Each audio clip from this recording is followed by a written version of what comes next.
So, welcome to the private island. And I literally could not do this podcast without having a fizz. Should we tell anybody that it's Wednesday and it's lunchtime? Do you know, I thought you were going to say, I literally could not do this without you here on the island. Well, of course. I mean, of Without a course, fizz. Maggie, of course. I mean, you have been a key member, obviously, of the team. But yeah, welcome to the podcast. And I thought we needed to have a fizz to celebrate because we're about to hit a big milestone. We've known each other now since 2021. Yes, 2021. Oh my God. In the December we met. So We did. For those that don't know, the amazing Magic Maggie is with us today. And I went all the way to LA to meet this wonderful human, only to find out that we actually live like 3 minutes away from each other, which is amazing.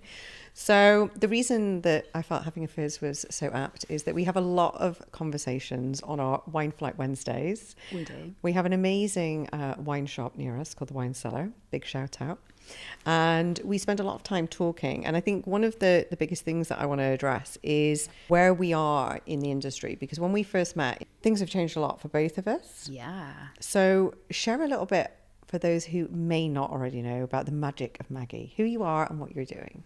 Gosh, well, when we met, I was known as an Instagram coach and mentor. I was a go-to strategist for female entrepreneurs. And today, 3 years later, I have grown a community of millions. I'm about to publish my first book, which is so excited. I feel like I've lived and breathed this 9-month journey with you. Like I've birthed it too. Yes, it feels like I've gone through a whole pregnancy with the book. And, you know, now I'm speaking on stages across the world, empowering people.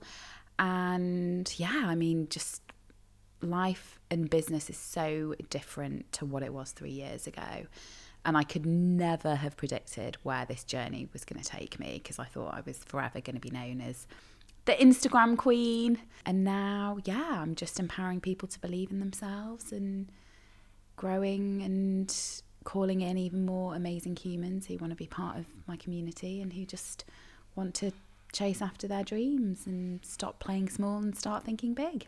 And I think this is the thing. So after lockdown, which for me was particularly painful, I was not one of those people who enjoyed lockdown. I had Sid the Snake living with me, which is another story. And I couldn't wait to get out. So for me, LA was my first trip. And I'd gone to meet an amazing group of women. Yeah. Obviously met you and very privileged to have you in my life since. And we've been on a journey. And I think the thing is that what people don't share and they don't talk about is some of the bad situations and bad comments that come out of the online coaching industry. So if you think about where you were as an Instagram coach, what was like the key catalyst for you to make the switch, and what has been the worst part of working in online? I think I felt so, honestly, I just felt so drained and exhausted after running program after program, but also kind of seeing, I'm going to call them peers because I don't like using the term competitors because I believe that there's enough room and space for everyone. But you see it a lot online that people want to take your ideas or they want to start almost undercutting you or trying to poach your clients and get them to invest in them instead of you. And I'm just not available for that. I've always been that person that there's enough room for everyone. But when something starts to really drain my energy, which it was doing, like I am not a bitchy person. No. I don't attract drama. I'm not available for drama. And I just didn't want to be part of that world anymore. And I was like, do you know what?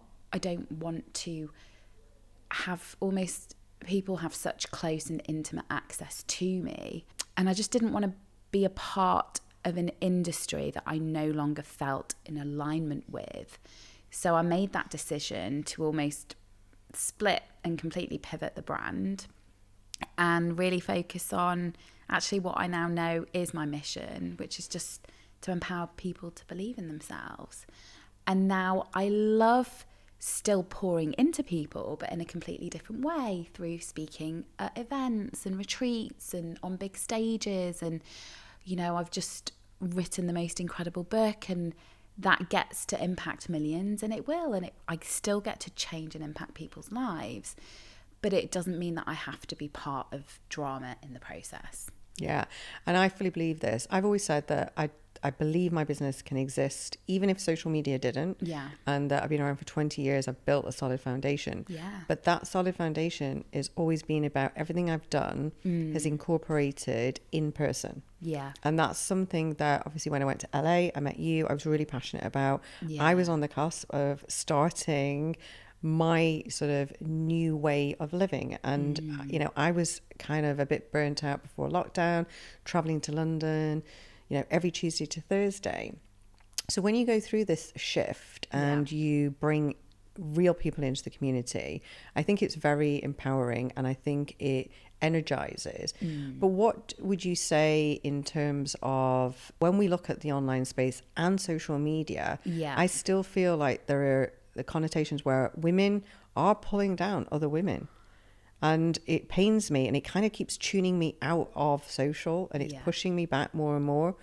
And obviously our Wine Wednesday conversations consist a lot about this, but where are we at with that, and where is it going? The best thing people can do is really actually just stay in their own lane and focus on their own game, which is exactly what we've done over the last few years. And when you're not consuming other people's content, you literally have no idea what's going on in the outside world. And that is a great place to be, because when you're at that place, you aren't comparing yourself, you're not judging yourself, you're not experiencing FOMO, and you're pouring into you and your dreams. Whereas when you're bothered about what other people are doing, that is taking time away from you. And it also affects your well-being. It affects your mental well-being as well, especially if you're not someone who is secure and confident within themselves. And you and I have both done the work to feel very comfortable and secure and confident in what we do, that we just remain focused kind of on our businesses and on our mission. So whilst we do run online businesses, what we love doing is actually experiencing in-person connections, like, you know, offline. Or on a private island. Or on a private island, like we're currently at. And we still use social media to push and grow our audiences and our mailing lists. But actually we prefer the in-person and the connection. It's just so much more powerful. And I think so many people will be inspired by this, because so many people are burnt out. They have got social media fatigue. And the thing is that what happens is that I don't think there's necessarily an intention here, but I have had so much of what I've done copied, and I just tune out. I mean, I have had to do cease and desists, which is not an area I really want to be going down. But I think what happens is people go online, they look at what they perceive as competitors, and then they turn that into, I'm going to emulate what they're doing because they're super successful, so let's do more of that. And that just in turn saturates the market even more, because everyone's doing the same bloody thing, instead of just actually designing something based around your own morals, your own beliefs, your own principles. And I think where we're going now is that there are so many people operating the saturated market. I feel like I've just elevated myself out of that and away from it, and it feels calmer, and it feels more congruent, and it feels just much more fun. So I think the thing is that we were probably both told that having programs and curriculum and online stuff was the way to go. We both challenged that, both living very nice lives as a result of not doing it. When you think about zigging and zagging, what is your kind of life ethos as an entrepreneur? Like if people believe something, what is your alternative? It's just follow what your gut tells you. If something doesn't feel aligned, you're going to know very quickly, because you're either going to be scrunching your face up thinking, oh, really? Do I really need to do this? Or you're going to feel excited by it, and it's going to light your soul on fire. And if it does, great, do that thing. By all means, try it, test it, see how it works for you. And if it doesn't work out, it's fine, because you're going to learn so much from it that you can carry forwards when you try again using a different approach. as well, as I said before, just listening to your gut. Like, that never lies. And far too often people are taking advice from others who are either not really in the industry or who are just so laser focused on almost like one dimensional on this is the way to do it. This is the only way to do it. And if you don't do it this way, you're not going to succeed. And I don't agree with that. I'm not about the cookie cutter approach. Everyone is different. We all have different, audiences, different things that we want to do, different ways of being and operating. And you get to find what feels good for you. And if it feels good, you're on the right track. I almost feel like there's a trend that comes out whereby that a group of people have been to a coach's event or something like that. Yeah. They've taught the thing and now everyone's teaching the thing and it becomes a short-lived trend. Yeah. And then people are wondering why it didn't work because it's not one size fits all. Yeah. And I think one of the biggest things is that for me, I always talk about, me being a strategist and really leaning into like business models, foundations, successful businesses, scaling businesses. Yeah. Which is not a passing trend. Those fundamentals stay. Yeah. So when you think about like your biggest ick right now in the online space, like what is it? I mean, I think I've got a feeling.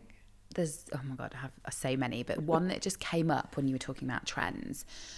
The number one thing that I hate hearing and seeing online is when people talk about trending audios on social media, especially on Instagram. Everyone's like, this is the trending audio of the week, or here are the top 10 trending audios. Use this like audio and watch your content go viral. Like, oh my goodness. So in essence, everyone just jump on the same thing and do the same thing. Yeah, and put the same audio. And it's never about the trending music or the trending audio ever. It's about your piece of content. If your piece of content speaks to who it is you want to be speaking to, aka your ideal client or your target audience, then it will start to gain traction and people will start engaging with it. And if it's powerful enough, it will go viral. But it's never down to the audio. Trending audios are just not a thing. But sadly, in the online space, people get obsessed with it. They spend hours searching for it. So that is definitely, I'd say, definitely one of my biggest pet peeves. What do you feel about, I mean, we both know a lot of people who do this intentionally, like showing up on social media, being super controversial just for engagement. Yeah, I mean, I think there's the controversial piece, but there's also the piece where people use, I'm going to use the term loosely, almost like powerful killer headlines, which entice people in, like how clickbait. Clickbait titles. Then suddenly everyone wants to watch the piece of content, which I get, I'm all for a clickbait title. But then what you then find out is the person has lied, or they've falsified, or they've not been speaking the truth about what actually the end result was. And they're doing it because they want people to read the piece of content and they also want people to invest in them. But actually 9 times out of 10, they're a fraud. And they're not completely transparent or doing business ethically or in integrity. So I hate that and I see it all the time. I think my honest pet hate at the moment is, and I'm so sick of seeing it, it almost drains me and saps me of energy as I go online and I just switch off.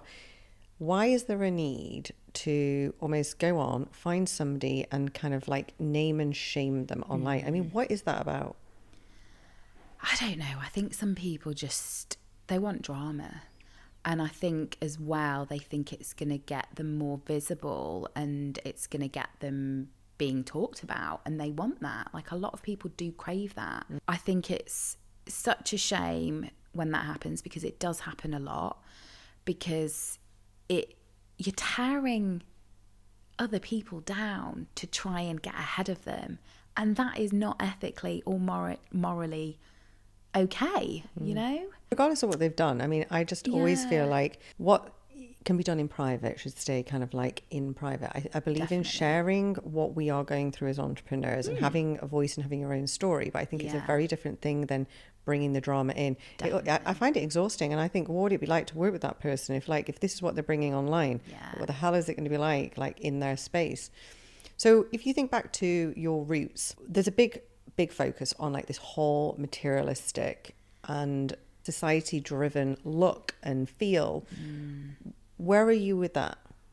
Oh, I'm nowhere near that. I mean, I knew this was going to be the response, but we talk about it a lot. And I really struggle with people's nature around what life is. It's almost like they're going through life for the sake of social media, but they're not present or even aware of what's going on in their own life. It's ridiculous.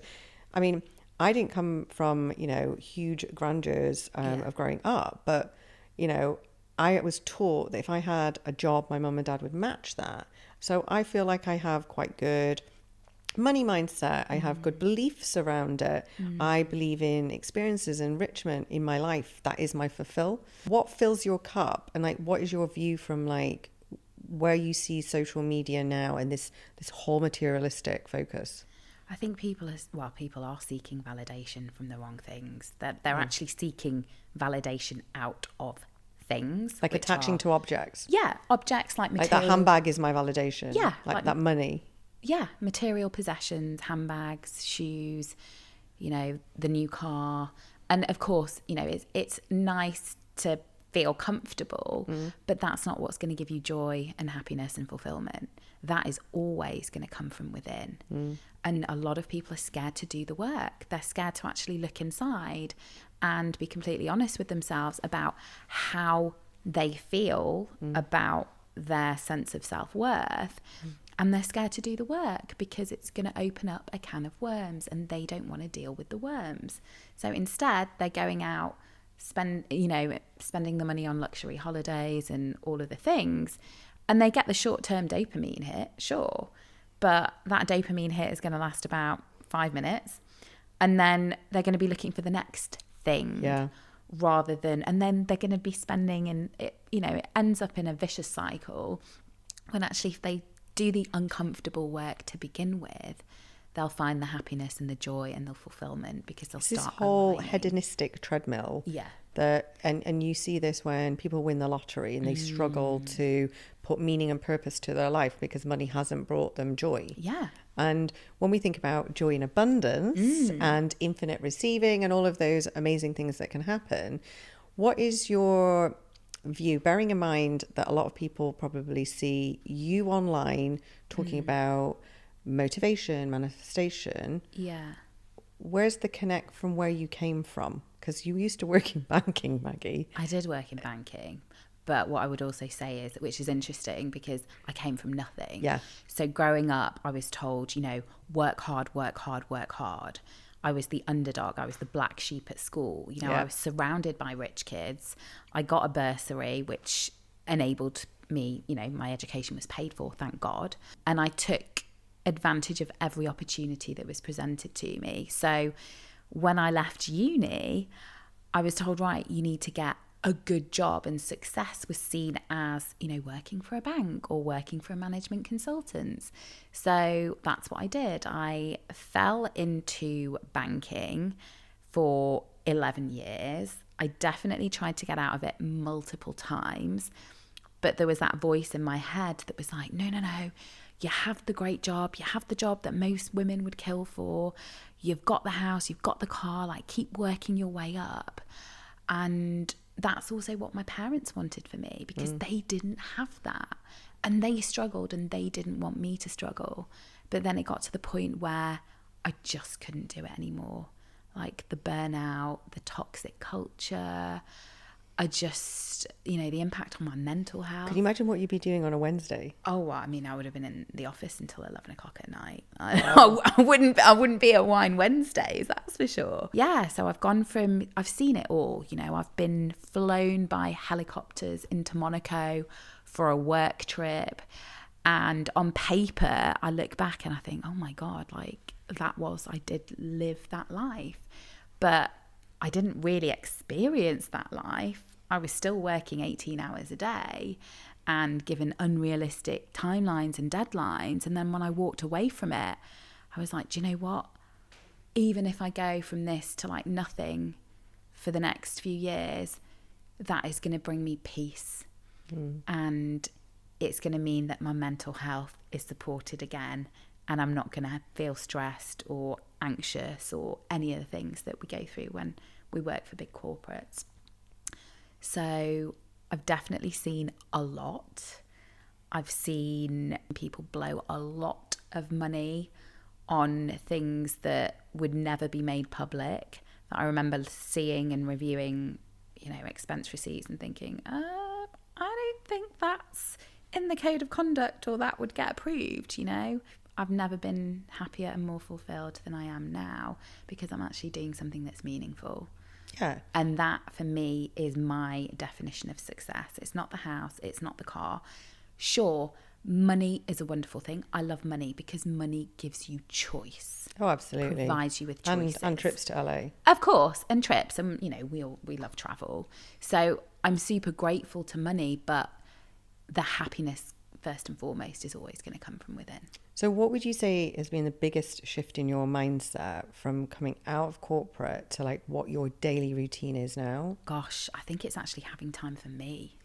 I was that person who I would work hard and I would play hard. Like banking was a work hard, play hard culture and mentality. So I'd finish work, if I was in the UK, I'd try and finish work at 7:00 to meet my friends for drinks or dinner. And then I'd get home on a weekday, midnight, 1 a.m, sometimes even 2 a.m. And if I was overseas with work, then we wouldn't finish until 10, 11 o'clock at night. Yeah. Then we'd go to a restaurant, we'd be on the wine, we'd get to bed 2, 3 in the morning. And then we'd be up between 6 and 7 because we wanted to get a workout in before going to the office, to be at the office for 8. So having time for me, not rushing out of bed and falling over myself and hitting snooze on the alarm and then swearing because I'm running late and then I've got this meeting. I spend the first 2 hours of my day every day now just pouring into me. I don't touch any tech. I'm not on social. I'm not in front of my laptop. And I love that I have created the business and the space to be able to put me first at the start of each day before I go into boss mode or work mode. And that's what I love. I think this is why we get on so well, because one of the things when I first met you, bearing in mind we were kind of in the online space, there were so many people who were obsessed with the phones. I felt like we were living by phone, not in reality. When we go out, we don't even know what time it is. No. The phones aren't even on the table. No. Like, I'm not interested. I am present and connecting. Yeah. The amount of times we've gone out, we don't even take pictures. No, we don't. We don't even share. We've been abroad, we've been on trips and not even taken content. Yeah. And for people who work in the online space, I mean, that's probably not the ideal, but it shows that we are more interested in living our reality, connecting with people, having conversations. I've been to dinners where people sit on their phones all night. Yeah. And I'm just sitting there like thinking, what is this? How? And then I see the post on social media that says, oh my God, I had the best night. I'm like, what? Sorry, I was there. You weren't even talking to anybody. Yeah. You weren't even doing anything. It's crazy. Yeah, people just aren't present. And I have this rule that whenever I'm out with someone, not even just with someone, but as an example, when we go out, our phones are in our handbags. Yeah. They don't come out unless suddenly mine's normally charging behind the bar because I've never charged mine. Yeah, and we're always usually low on battery as well. And when you go out for dinner as well, like so many people are on their phones. But for me, I have this rule of, right, when I'm not at work and in front of my laptop, my phone is not on me. Even when I go down for dinner or I go into the lounge at home or, the living room, wherever, my phone stays in my office. I do not carry my phone down the stairs with me because that is my time to eat and I want to be present and I want to be mindful and take in my surroundings. When I'm with people or with a person, I think it's rude and I think it's disrespectful if they're getting their phone out and they're on, social media, which is what Do you know we sound vintage? We do sound vintage. I love it. Do you know what? Vintage. Retro. Yeah, like we're also a classic, like with the OGs. Oh, this is true. And I think what I like is the fact that phones aren't my life. And I do come back to the fact that it isn't everything for me. It is part of it and I do know that we need to have it.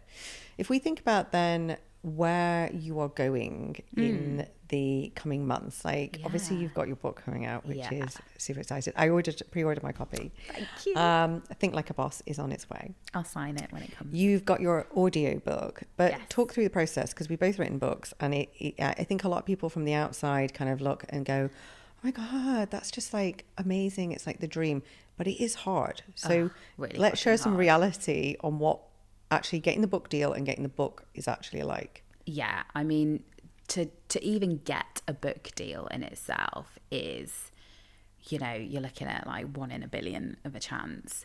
It's a privilege and it is an honour to get a traditional publishing book deal. Now, what you don't appreciate when you go into the process is actually how fucking hard it is. It's hands down, and you know, I did 11 years in private banking. Writing a book has hands down been the hardest thing I have ever done. And I went to an event the other week from an author who's just sold 1 million copies of a book in the last 18 months. And she said it on stage as well.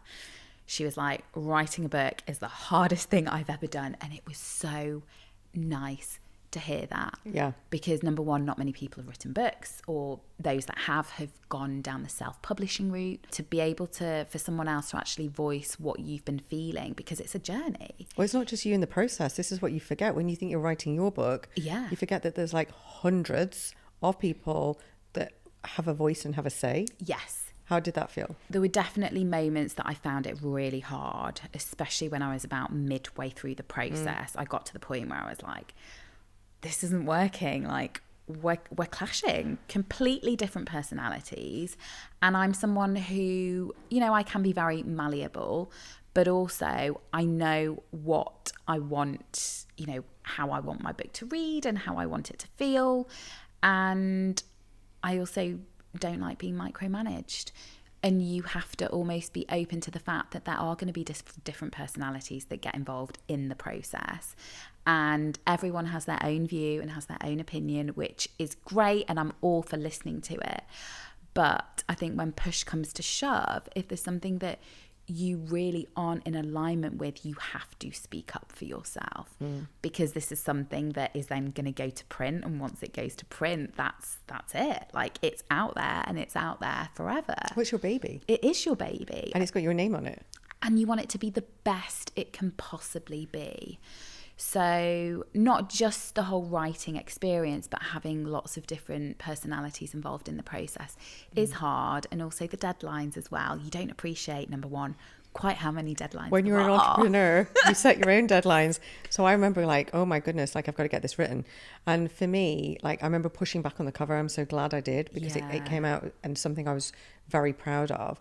I think also what I wasn't expecting was the whole feeling of when I was writing, like I was waking up in the middle of the night and I was having to go to my manuscript to just check that I'd actually put that thought in. And then by the time you've kind of gone through all the chapters, you're so confused as what is in the head and what is actually in the script. Yeah. That when you start reading it back again, you almost have to have the distance from it. Yeah, you do. What did you feel like when you finished it? Because for me, that's when I had imposter syndrome and I put it out. I was like, what happens if they hate it? Like that's all that was going through I felt sick, literally felt sick. I had that about halfway through the journey. I think by the time I finished it, which was only very recently, I felt exhausted and I was just ready to just close the book, close the laptop, and I was almost over it by that point. Did you have any points where you were like, fuck it, I'm not writing this? Yeah. And again, ironically, it was right at the very end. It's almost like at the end, you think, oh, I'm on the final stretch now. It's all going to be easy. And then there's obstacles and things that stretch you, that present themselves.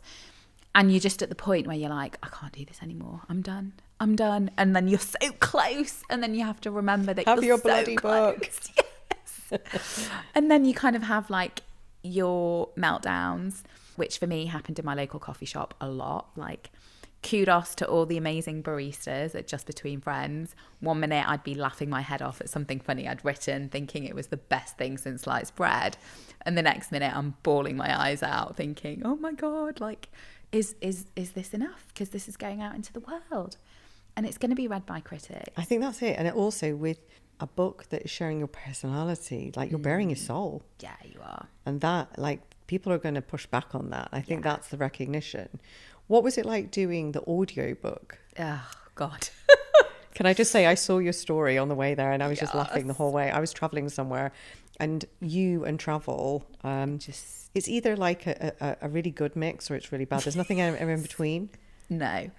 Every single day I went into the studio, which again was only a couple of weeks ago, I had a travel nightmare. It took me what should have been, less than pretty much an hour each way, ended up being a 4 to 5 hour commute every single day. And on the last day, the universe actually saved me here because my train got delayed by ages.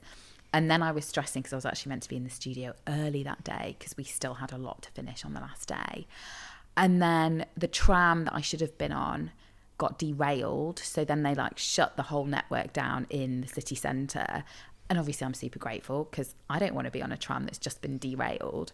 But that was stressful in itself. So by the time I was getting to the studio every morning, I was exhausted before I'd even begun. And then no one really teaches you how to record an audiobook. You get presented with the mic. You've got a producer. My producer was amazing. Big shout out to Niall.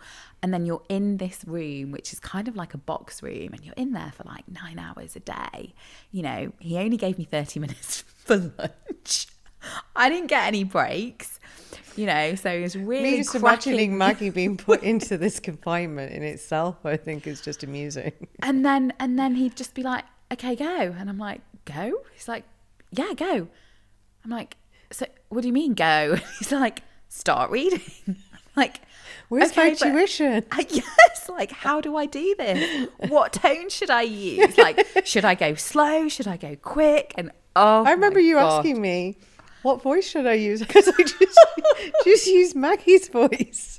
And you were like, oh, okay then. But I think the thing is, we go into such self-doubt. But I can't wait to listen to it because I want to know what voice you did use. And do you know what? I actually, at the end, so that first, probably, I'm not going to lie, it probably took me a good hour, maybe 2 hours to get into it. Because then I was like, oh, I'm just going to be myself, which I should have just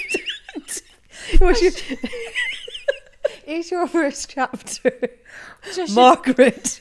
Which I should have done to begin with, but I think in my head I was like, oh, I need to be really serious. And did you re-record it? I really wanted, there was no time at the end. He wouldn't let me re-record. But in fairness to him, he was like, look, you've done a great job. If it was bad, I would tell you. And then I made him replay the first 2 minutes. And after 60 seconds, I was like, please stop now. I don't need to hear anymore. Oh my God, when does the Audible come out? It comes out on the same day as the physical, God. 14th of Jan 2025. Oh, this is leading into my best part of the podcast now because at the white party last night, obviously we had a glass of fizz and we were talking about it and I was winding you up about what I was going to ask you on the podcast and you were like, please, nothing about sex. I was like, this is not that type of podcast. But we've been chatting about on the island for the past few days about really embarrassing stories and you know how many I have got to share. So I am going to welcome you to the floor, Maggie, to share. And I can't even stop laughing because So the most embarrassed, do you want me to start with the business story or the dolphin story? I think the business, so I can pull my life together. The business story is different. Probably say the most embarrassing business story is the first time I did a Facebook Live. So obviously, again, you don't really know what you're doing when you first start out. People are like, go on social media, put your face out there. And because I was still fresh out of my banking days, I was like, right, I need to be serious. I need to be corporate. So I had my laptop and phone all ready and I went to get changed and I put a suit on because I thought that I should be wearing a suit because I thought that would make me seem professional. So I hit play on the live. It was hands down the worst live I've ever done in my entire life. I sweated through my clothes, my top, my shirt, my blazer, all of the things. And then at the end of it, I was like, what the actual F was that? What the fuck?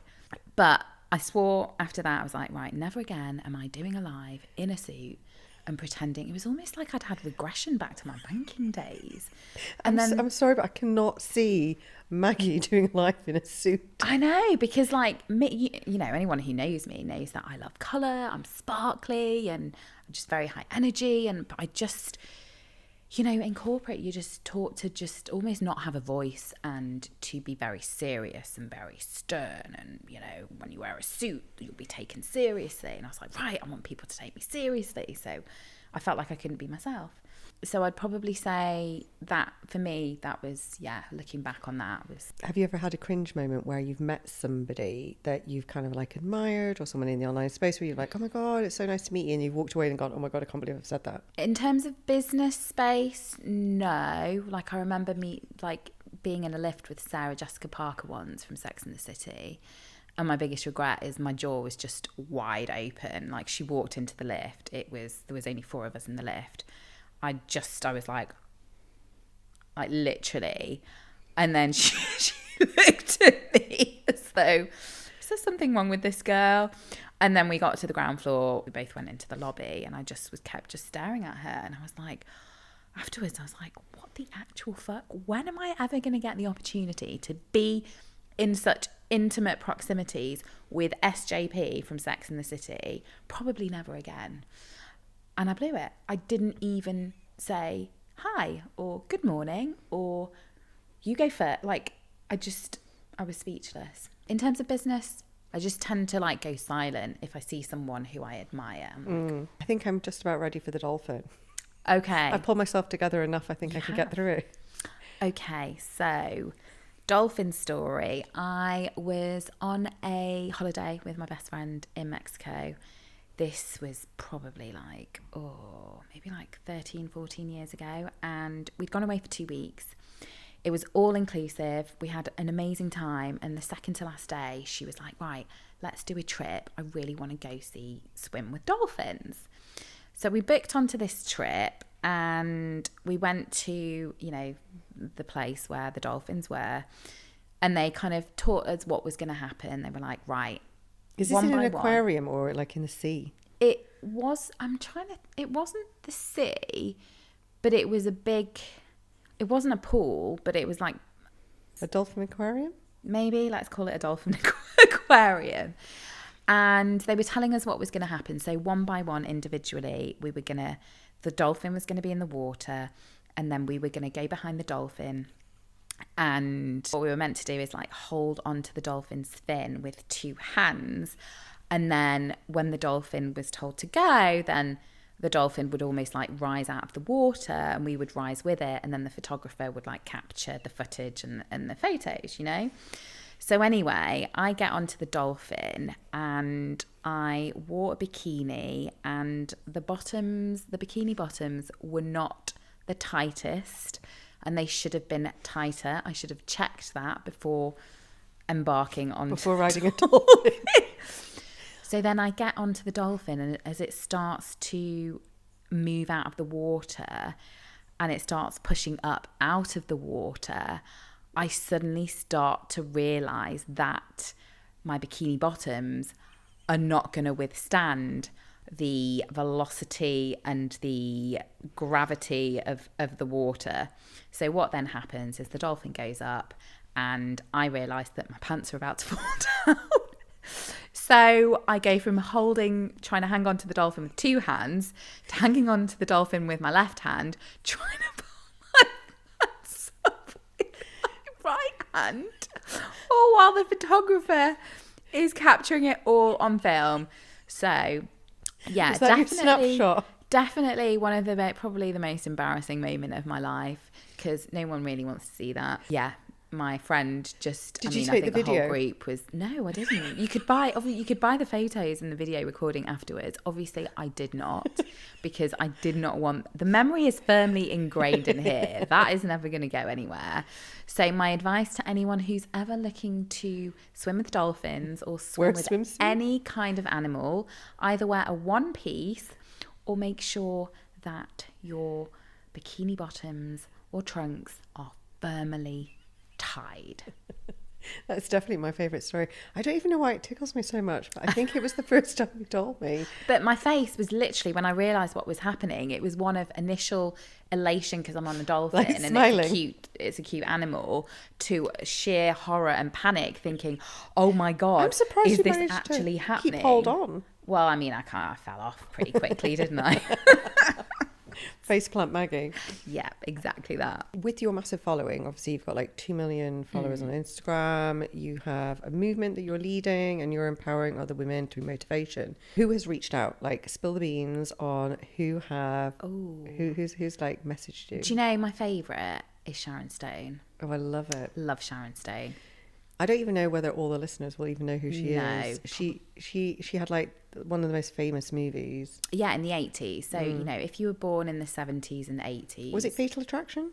Wasn't it Basic Instinct? Oh, Basic Instinct. Yeah, I think you're it was absolutely Basic right. Instinct. So if you were born in the 70s and 80s, then you'll know who Sharon Stone is. And maybe if you were born in the early 90s as well. Just on the cusp. Yeah, because that was her prime, almost like movie era, was that period. She's lovely. Like, she's so nice. I definitely fangirled. There was a period where the Kardashians, specifically Khloe, like, she's really big into empowerment, motivational content, and she was just constantly regramming my content. And when that first started happening, I was like, oh my God, life made. Like, I literally, my VA bought me a t-shirt that said regrammed by Coco, which was still like my favourite t-shirt ever. Ricky Martin, love him. He's Living la amazing. vida loca. Yeah, living la vida loca. He's amazing. And I think what I've realised through all of the, you know, celebrities or high profile public figures who do follow the brand and the account is everyone's just human at the end of the day. Like, we're all human beings. Everyone wants to believe in themselves.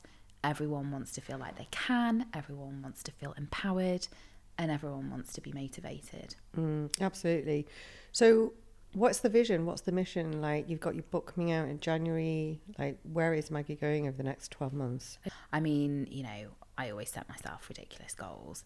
I want to reach 1 billion people through social media in the next 12 months. I, of course, am releasing the book with the vision that it's going to sell millions of copies worldwide. I want to grow the community, you know, increase the visibility of the brand, and be an ambassador really for all the causes and brands that I believe in and that I love. And yeah, I just want people to just go out there and do the thing they want to do and believe that they can, because you can. Amazing. So I'm sure everyone knows, but where can they follow you? They can follow me on Instagram. That's the main platform. The podcast as well, also called Think Like a Boss. And I'm now on LinkedIn. You're just starting your journey. You're starting your journey. LinkedIn. I think I was your second connection, or third. I think maybe. you might have even been my first connection, because I promised myself after I left banking, I came off LinkedIn. I didn't want anyone to know what I was doing. I was paranoid. I was like, oh, what are they all going to, you know, think or say about me? Because back then I didn't have the mindset that I have now. And I said, I'm never going to go back onto LinkedIn ever again. And fast forward 7.5 years and we're back on LinkedIn, and I'm excited about it. I like LinkedIn. I think it's kind of like a really underestimated platform. I mean, you know, it's always been my favorite, and I find it easier, but I get hundreds of messages a week. Yeah. I find it less effort. Yeah. I kind of like it. Yeah, and I actually think I'm going to love it. And it's interesting because I do see myself almost going back into the corporate space, but in a different capacity, like empowering and speaking rather than... Yeah, so like full circle, but like an involved manner. Exactly. And trying to change the culture as well. No, I think that's interesting. Yeah, so it's funny, isn't it, how it comes full circle. So I'm excited to experience the LinkedIn journey.